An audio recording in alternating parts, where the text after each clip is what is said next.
The act of taking a small, lightweight British sports car and stuffing an American V8 inside of it has given us some of history's most iconic cars, from the Shelby Cobra to the Sunbeam Tiger. It's a proven combination that combines handsome lines with brutal power. But with the success of cars like the Cobra and the Tiger, many other companies saw the potential in this formula and wanted to replicate it. And one of those spin-offs might just be the craziest British-American V8 hybrid that we have seen.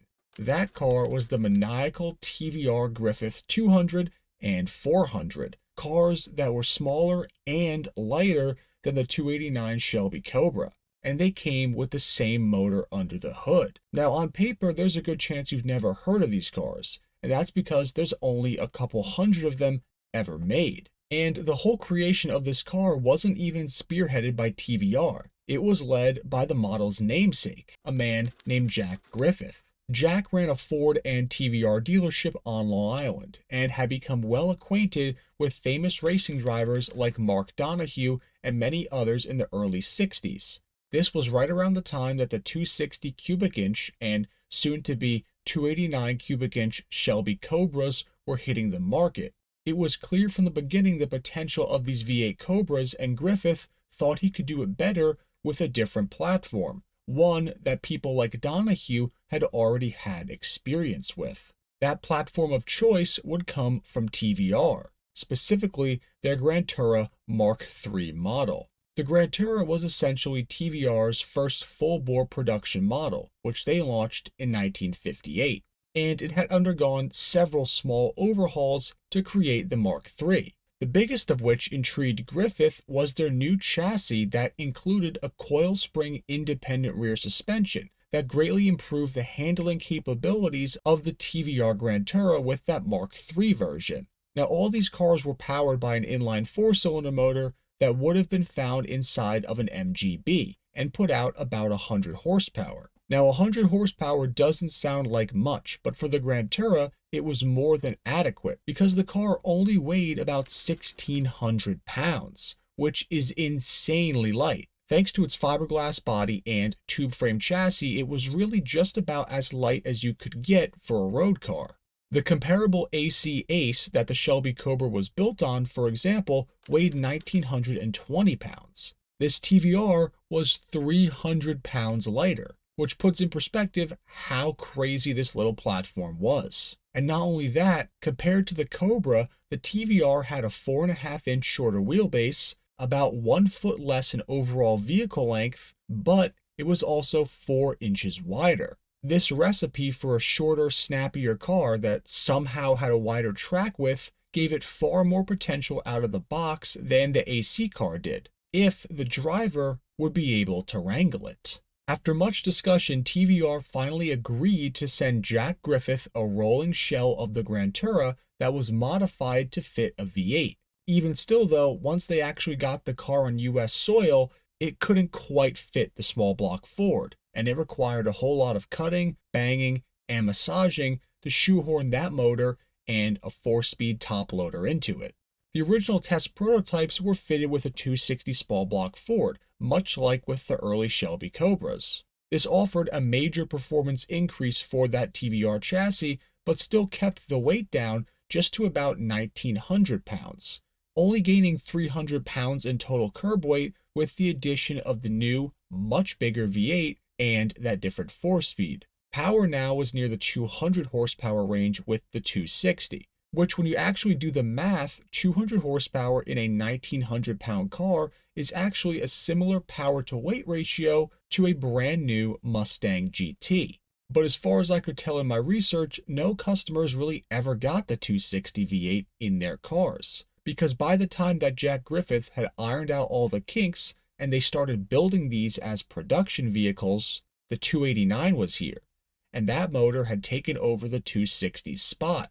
The 289 that was now jammed into the TVR body was available with 2 trims: the base 200 horsepower configuration or the venerable 271 horsepower 289 Hypo variant.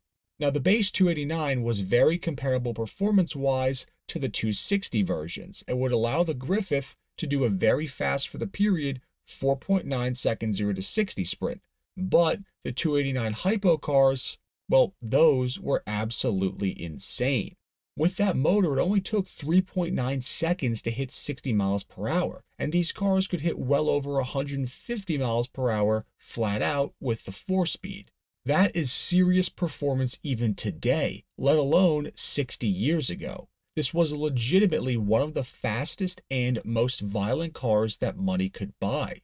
Everyone talks about how fast the Shelby Cobras are, but the 289 Cobras in reality made the same power as the Griffith, but they weighed 200 to 300 pounds more. With the Griffith's shorter wheelbase in tow, it was also considerably more snappy. It was quite literally, as Jeremy Clarkson would say, trying to rip your face off when it was pushed to the limit. You needed balls to drive a Cobra fast. With this, you needed a good life insurance policy. But what we need to talk about now is how these cars were actually named and sold in the US, because while this was a TVR chassis and body, in the US, these cars were sold as Griffith Series 200 and Series 400 cars. The Series 200 cars would be the first ones they sold, and they were sold as turnkey production models at a base price of just $3,995, which was about $400 less than a base model Corvette and about $2,000 less than a 289 Cobra. TVR, who was privy to the project and wanted to see it succeed, would send over shelves of the cars, and then Griffith would take them and finish off the cars, turning them into the turnkey V8 Griffith Series 200s. Outside of the modified transmission tunnel and chassis to fit the V8 though, these were still pretty darn similar to the TVR Grantura. They even retained the same stock brakes because they felt they were still good enough with how light the car was. Griffith managed to build just about 200 of these Series 2 cars, all of which were built by shipping over shells from halfway across the world and assembling them here stateside. With how cheaply these were priced compared to the 289 Cobras though, one must wonder how much money Griffith really made off these initial cars, or rather, how much profit was built into the Cobras.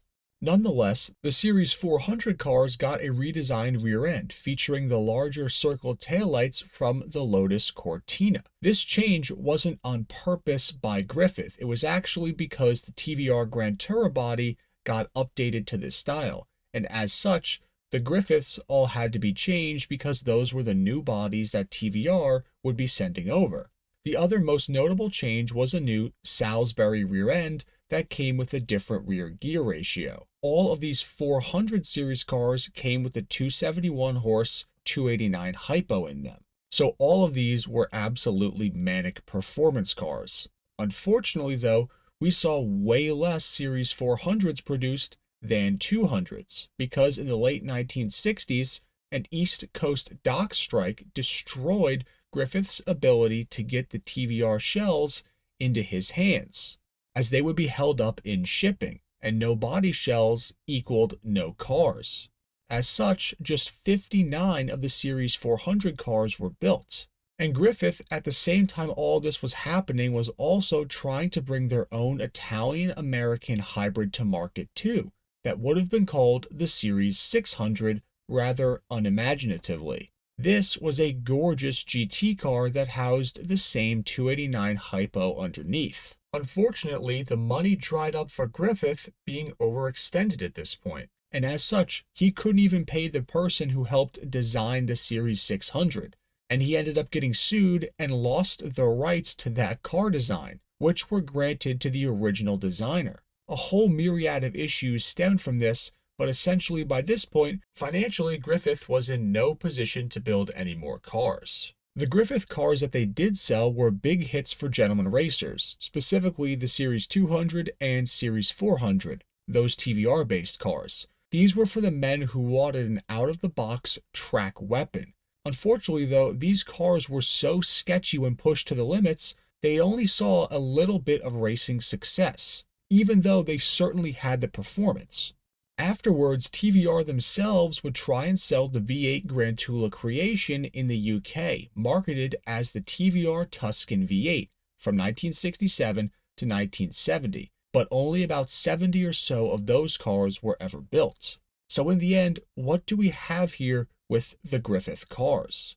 Well, we have a story of American ingenuity, entrepreneurship, and turmoil. A man who thought that he could build a car better than Carroll Shelby, who set out to do it and built something on paper that could have been better, but its sketchiness from that incredibly short wheelbase, mediocre TVR build quality, and the geopolitical issues that caused a dock strike ended up stopping this car from becoming that true Cobra killer. With all that being said though, damn would I love to take one of these things for a ride around Sebring and just see what it's like. And if money was no object, would you take one of these over a 289 Cobra? Let me know in the comments down below. But thank you all for watching another episode of our Rare Cars documentary series. Please make sure that you are subscribed to the channel and smash that notification bell for more videos just like this. I will see you all next time, enthusiasts.